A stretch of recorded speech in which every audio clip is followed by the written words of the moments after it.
আসসালামু আলাইকুম রহমতুল্লাহ। সম্মানিত দর্শক, গত পর্বে আমরা দাজ্জাল শব্দের ব্যবচ্ছেদ এবং দাজ্জাল আগমনের পূর্বাবস্থা সম্পর্কে আলোচনা করেছি। আজকে আমরা জানব দাজ্জালের গঠন আকৃতি সম্পর্কে। দাজ্জাল দেখতে কেমন হবে? হযরত আনাস ইবনে মালিক রাদিয়াল্লাহু আনহু থেকে বর্ণিত, রাসূল সাল্লাল্লাহু আলাইহি ওয়াসাল্লাম বলেন, পৃথিবীতে এমন কোনো নবী প্রেরিত হননি যিনি স্বীয় উম্মতকে একচোখা মিথ্যাবাদী দাজ্জাল বিষয়ে সতর্ক করে যাননি। মনে রেখো, সে হবে একচক্ষুহীন। পক্ষান্তরে তোমাদের প্রতিপালক আল্লাহ সুবহানাহু ওয়া তাআলা একচক্ষু বিশিষ্ট নন। দাজ্জালের দু চোখের মাঝে আরবিতে কাফের লিখিত থাকবে। সহিহ বুখারী হাদিস নং 6598। দাজ্জাল হবে ভয়ঙ্কর চোখা। হযরত আব্দুল্লাহ ইবনে ওমর রাদিয়াল্লাহু আনহু থেকে বর্ণিত, রাসূলুল্লাহ সাল্লাল্লাহু আলাইহি ওয়াসাল্লাম বলেন, দাজ্জালের ডান চোখ কানা হবে। তার দৃষ্টিহীন চক্ষুটি স্ফীত আঙ্গুর ফলের মতো দৃশ্যমান হবে, অর্থাৎ কোটর থেকে তার চক্ষুটি বাইরে বেরিয়ে থাকবে।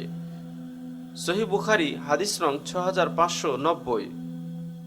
অন্য একটি হাদিসে পাওয়া যায়, হযরত হুযায়ফা রাদিয়াল্লাহু আনহু থেকে বর্ণিত, রাসূলুল্লাহ সাল্লাল্লাহু আলাইহি ওয়াসাল্লাম বলেছেন, দাজ্জালের বাম চক্ষু কানা হবে। সে এলোকেশী হবে। তার সাথে কৃত্রিম জান্নাত এবং জাহান্নাম থাকবে। তার জাহান্নাম হবে জান্নাত আর জান্নাত হবে জাহান্নাম। সহিহ মুসলিম হাদিস নং 7551। এখানে একটি গুরুত্বপূর্ণ তথ্য দেওয়া হয়েছে। দাজ্জালকে আল্লাহ তাআলা এমন ক্ষমতা দিবেন যে তার কাছে কৃত্রিম জান্নাত এবং জাহান্নাম থাকবে, এবং এই জান্নাত এবং জাহান্নাম দ্বারা পরীক্ষা করা হবে। যারা দাজ্জালের জান্নাতে প্রবেশ করবে তারা মূলত জাহান্নামে প্রবেশ করবে, আর যারা দাজ্জালের জাহান্নামে প্রবেশ করবে, অর্থাৎ দাজ্জাল যাদেরকে তার জাহান্নামে নিক্ষেপ করবে, তারা মূলত জান্নাতে প্রবেশ করবে। হাদিসটি বর্ণিত হয়েছে সহিহ মুসলিমে হাদিস নং 7551। দাজ্জালের দুটি চক্ষুই ত্রুটিযুক্ত হবে। দাজ্জালের কোন চক্ষুটি ত্রুটিযুক্ত হবে তা নিয়ে হাদিসের মূল পাঠে দুই ধরনের উদ্ধৃতি রয়েছে।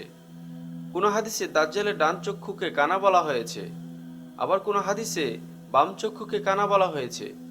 বাহ্যত দুই ধরনের বর্ণনার মাঝে সংঘর্ষ দেখা যায়, কিন্তু মূলত দাজ্জালের দুটি চক্ষুই ত্রুটিযুক্ত হবে। বাম চোখটি সম্পূর্ণ অকেজ হয়ে কঠোরগত থাকবে, অর্থাৎ ভিতরে ঢুকে থাকবে, আর ডান চোখটি আঙ্গুর ফলের মতো বাইরে বের হয়ে থাকবে।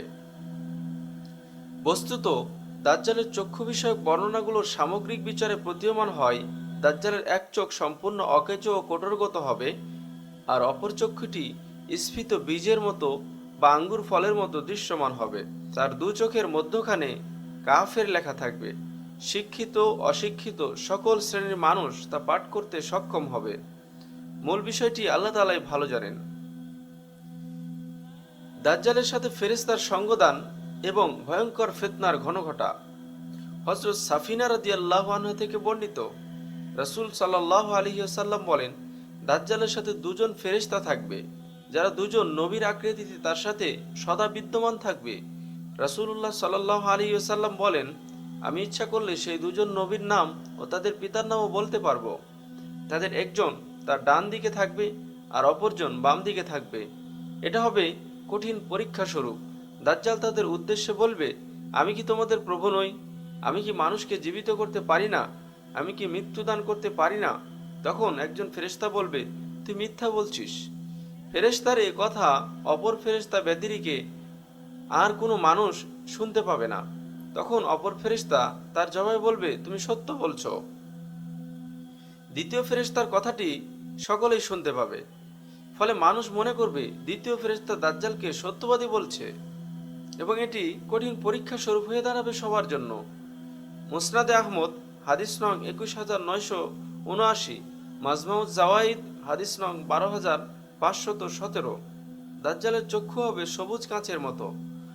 হযরত উবাই ইবনে কাব রাদিয়াল্লাহু আনহু থেকে বর্ণিত, রাসূল সাল্লাল্লাহু আলাইহি ওয়াসাল্লাম বলেন, দাজ্জালের চোখ সবুজ কাঁচের ন্যায় সবুজ দেখাবে।